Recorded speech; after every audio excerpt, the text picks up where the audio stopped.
iyo qaranka Somaliland waxaana uu saaxiibadii ay ka wada tirsanayeen komishanka doorashooyinka uu ugu baaqay in ay iyaguna ummadda u fudeydiyaan oo ay iscasilaan mar haddii cid ay doorasho u qabanayaan aanay jirin waxaana hadaladiisii ka mid ahaa xasan yuusuf ducaale xubin ka mid ah komishanka doorashooyinka qaranka ee Somaliland ahna xubintii uu soo magacaabay gudoomiyaha xisbiga UCID mudane Faysal Cali Waraabe oo aan aad ugu mahadnaqayo kalsoonida uu igu egmaday xilkaasi haddaba anigoo sifo sharciya maray bishii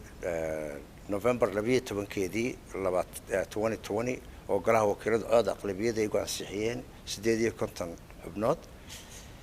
kadib waxa kitaab quraan haddana lagu dhaariyay November 25keedii 2020 madaxweynaha hortiisa mudane Muuse Biixi Cabdi dhaartii dastuuriga ahayd maalintaas waxaan Ilaahay iyo ummadda reer Soomaaliya hortooda ugu dhaartay in aan daacad iyo cadaalad ugu shaqeyn doono ummadda reer Soomaaliland haddaba waxay xisbiyada mucaaradku kalsoonidii kala noqdeen xubnihii komishanka doorashooyinka qaranka ee aan ka mid ka ahaa waxaana ay go'aansadeen in aanay wax wada shaqeyna la yeelan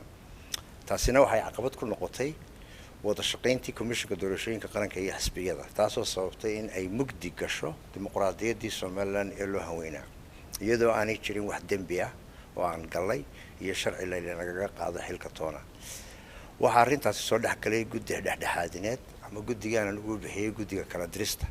oo ahaa iyaguna dad iskood isu xilqaamay waxaanay kalsooni buuxda ka haysteen dhammaan xisbiyada qaranka iyo madaxweynaha waana uga mahadnaqayaa really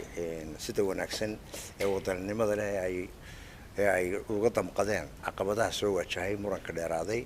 iyo xal u helista arrimaha doorashooyinka go'aamada ka soo baxay guddigaas waxay haddaba noqdeen kuwo ama kaagii yaabgeliyay bulshadii waxay ku taliyeen waxay ku bokootay ku dawee komishankan hal eriyo kii hore labada sano lagu muransanaana hal soo celiyo inkastoo aan anigu kamid ahaa qoladii komishanka hore la shaqeynayay muddo 3 sanadood oo ahaa IT expertka komishanka doorashooyinka qaranka waxay ahaayeen guddidaasi really marka xaqiiqada laga hadlo guddi aad u wanaagsan oo xilkoodana si wanaagsan uga soo baxay doorasho ka dhacda Somaliland ay qabtaan waxay doorashadii ugu wanaagsanayd oo aan lahayn wax musuqmaasuq ah ka marxaad kacayo kamid baan ahaa haddaba markaan eega duruufaha soo dhan ayaa anigoo maskaxdeeda iyo maankayga qabo aan cidina igu khasbin go'aansaday maanta ay bisha February tahay 3 sanadka 2020 in aanan qayb ka noqon doonin dimuqraadiyadda Soomaaliland inay mugdi gasho waxaan go'aansaday markaan arkay caqabadaha hor istaagay doorashooyinkii iyo habraaci dimuqraadiyadeed inaan u fududeeyo dadkayga iyo dalkayga oo aanan ka qayb noqon halka horseedaya doorashooyinka iyo nidaamka horsocod ee ay Somaliland ku soo nabadiyo caanaba maashay haddaba anigoo tixgelinaya codsigii ka yimid xisbiyada qaranka ee ay naga codsadeen in xilka komishanka doorashooyinka qaranka iska casilo ugana mahadnaqayo madaxweynaha jamhuuriyadda Somaliland mudane Muuse Biixi Cabdi oo sharciga dalka meel adag iska taagay ilaalintiisa iyadoo aanu jirin xeer uu ku kala diro komishanka doorashooyinka qaranka ayaa sidaa darteed ayaa waxa aan go'aansaday in aan aniga oo Xasan Yuusuf Ducaale iska casilo xilka komishanka doorashooyinka qaranka aanu hayay Somaliland haddaba waxaan ka codsanayaa xubnihii komishanka doorashooyinka qaranka ee aanu soo wada shaqeynaynay inay iyaguna u fududeeyaan ummadda reer Somaliland una dhignuglaadaan codsigii oo ay xilka iska casilaan maadaama aanay jirin cid ay doorasho u qabanayaan oo kalsooni ku qabta shaqadooda waa mahadsantihiin bismillaahir rahmaanir rahiim mahadsanid mudane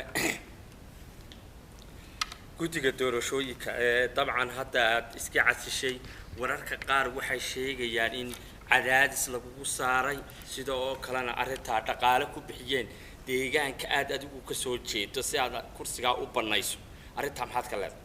arrintaas waa been ilaahay bayna lacagna la iskuma ballan qaadin cid igu qasabtayna ma jirto aniga iskay isaga casilay ummadda reer Somaliland ayaan arkay inay u baahan tahay inay dimuqraadiyadeeda socoto inay doorasho helaan waxa jira dad muddo 10 sanadood ku jiray si ay u noqon lahaayeen xildhibaano oo ay uga qayb galaan doorashooyinka 10 sanadood bay sugayeen waxay 10 sanadood sugayeen wax weeye in doorasho xor iyo xalaal loo qabto si haddaba ay u helaan doorasho xor iyo xalaal ayaan ugu baneeyay booska baad mahadsantihiin su'aalaha ku raaciyo ay ma jiraan ma adiga uma saaxiibada kale